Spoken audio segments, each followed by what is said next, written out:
Look what came in the mail today. Before I explain what these are, I want to take a small moment to appreciate electromagnetic waves. They're all around us. And without them and their proper application, we would not have Wi-Fi, we would not have cellular communications, we would not have radio, no GPS, GPRS, we would have none of that. So I just wanted to take a moment to appreciate their manifestations and the physicists in history like James Maxwell, who worked on electromagnetic wave theory, where then engineers were actually able to put together hardware and systems to make use of them. Before we talk about them, let us just get a quick refresh on how an electromagnetic wave manifests itself in the free space, which is right next to you, since you're using your phone or computer to watch this. So I put together a very basic sketch of a right-handed coordinate system that represents the space, X, Y, Z axis, and the sine wave that is in blue is representing the electric wave, and the one in black is representing the magnetic wave. They are basically perpendicular to one another, and depends on their frequency dictates their application. This is how they propagate through space. Whenever we have a varying electric field, whenever we have a varying voltage, it will result in a varying electric field. And whenever we have a varying current, we will have a magnetic field. So wherever there is electricity, there is some sort of the manifestation of magnetism, and wherever there is magnetism, now most of the time we can have electricity because of that, if it's put into the right framework. So when we talk about fields, electromagnetic field, we have something called the near field, which is, you can abbreviate it as NF, near field, and you have something called the far field. Most of the time we take advantage of the near field using the NFC antenna in our phone, the near field connectivity in the phone. And at the same time, we use it for RFID, radio frequency identification, or key tags, whatever. Those are all near field communications, and they happen because of the topic that we are going to talk today. The far field is a bit different because now we are talking about like a car remote or Wi-Fi signal and so on. You get the idea, near field and far field, something that's in close proximity versus something that is in far proximity, not in close proximity, in far distance ranges. So these fields, we cannot see them because they are invisible to the naked eye. But we can tap into them and understand what they're doing and how they're behaving. One of the ways we can do that is to use a stub antenna that is designed for a certain frequency that will receive and transmit energy. It can be a slightly bigger antenna, like the one that I'm unscrewing from my mixer from a previous project. It can be a Wi-Fi antenna like this. And it can also look something like this.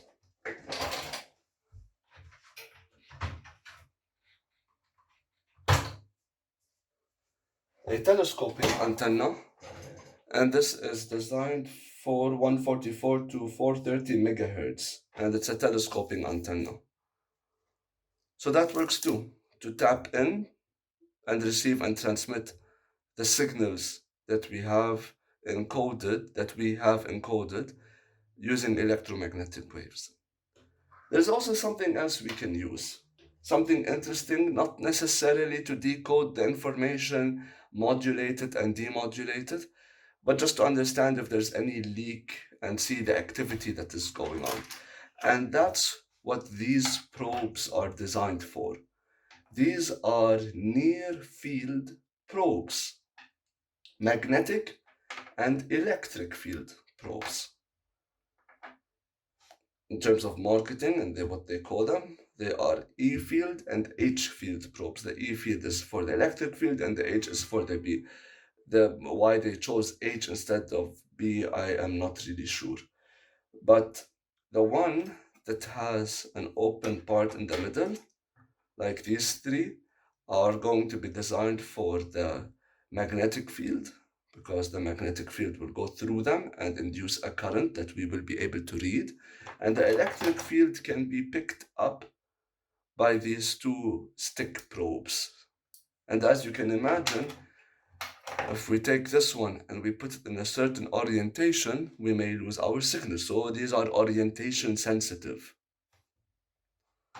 These, on the other hand, are not orientation sensitive. We can have it perpendicular, down to the side, towards us, off to either side. It will not make a problem. It will still read. However, these ones, this can work in some circumstances and this might not work. This can work, but this might not work. So we're going to figure that out in a quick setup we will make. So let me put together a neat circuit, very basic circuit, just to understand how they work.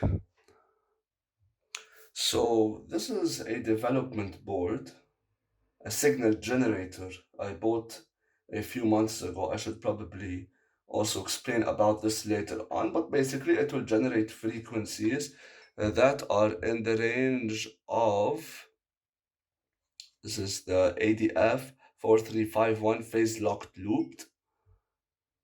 Phase locked loop. Okay, this will generate between 35 megahertz to 4.4 gigahertz. That's pretty neat.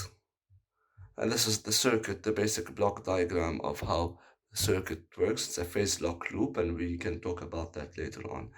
So this is a nifty piece of equipment. It is very useful to be used in different RF circuits and whatnot. So let's turn it on. It's not receiving power. Let me fix the adapter.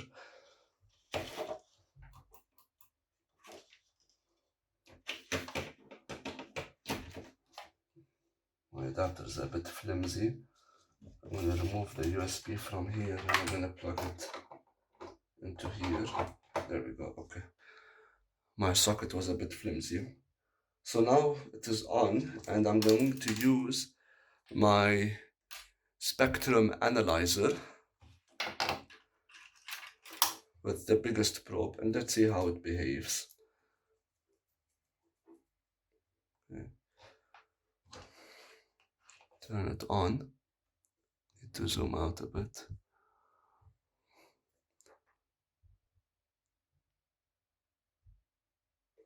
Okay. So clearly I can see some activity. Now the probe is parallel to the board. So I can see some activity over there. I'm probably picking up the crystal oscillator signal. You can see it. Maybe I should lower the camera a bit so that we can have some better image quality. Just like that.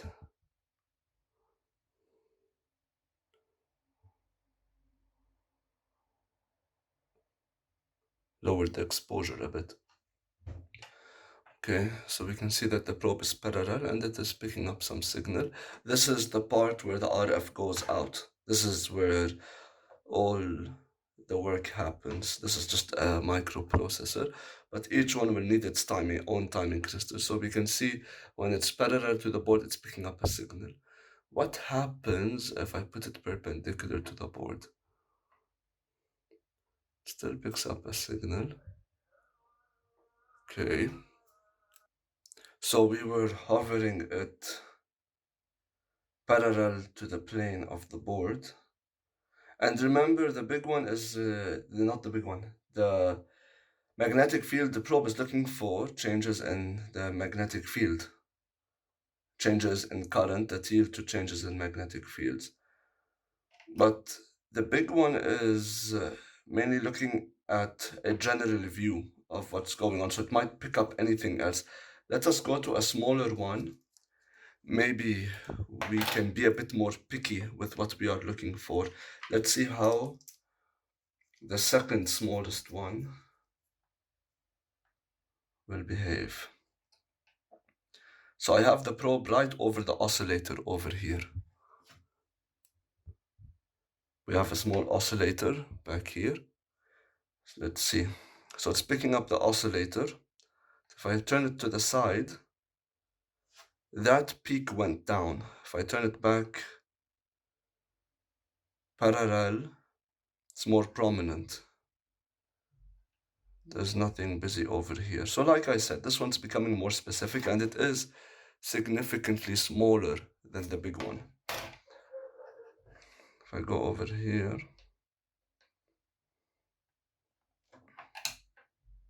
not much going on. So this is a big hotspot for it. Turn it like that, I lose it, I get it again. Let's try the one that's even smaller.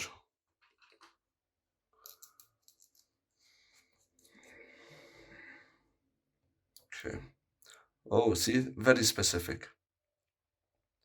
If I turn it to the side, those other harmonics go away.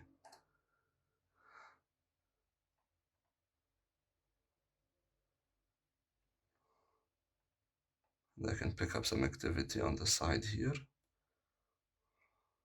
Okay. Let us try the smallest of the magnetic field probes.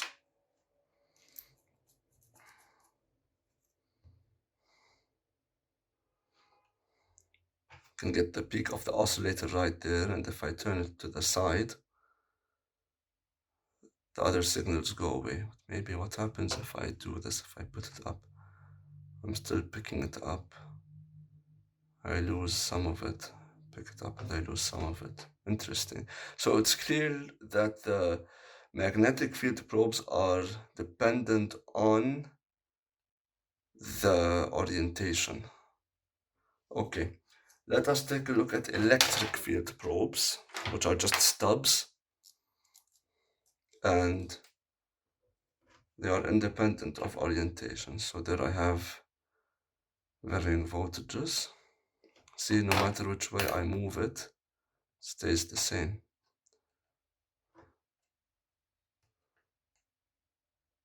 Interesting.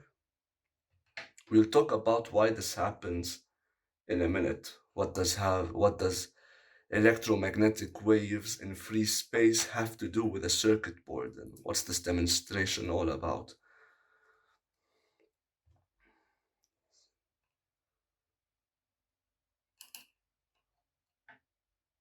So there's a lot of noise over here because this is the main output of the module. Okay, so in a nutshell, let's put this all to the side. What happens is pretty basic. If this is my PC board, and this is my trace, for example, this is like a cutout of the PC board, and this is this is solder mask,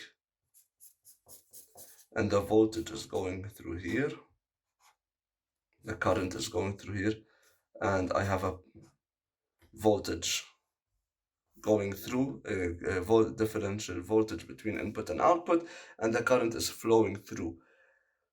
This is going to create magnetic fields that are going to go like that, because there is current. So when I get that big one, that magnetic field is going to go through it. Or if it's like this, it's going to go through it, depending on the microstrip line and what the board is doing. Meanwhile, the electric field is going to be sort of like that, so that it can be picked up by the electric field probe. That's the varying voltage that's going to go on. So these are pretty useful for diagnosing. It's basically, just to add one more thing, these microstrip lines, the small traces on the PCBs, become like very tiny antennas sending out electromagnetic waves. And if there is something wrong, these probes can be very useful in finding out what's going on, if you know where to look and you understand what you're looking at. I think they will be interesting in later demonstrations if we want to see, for example.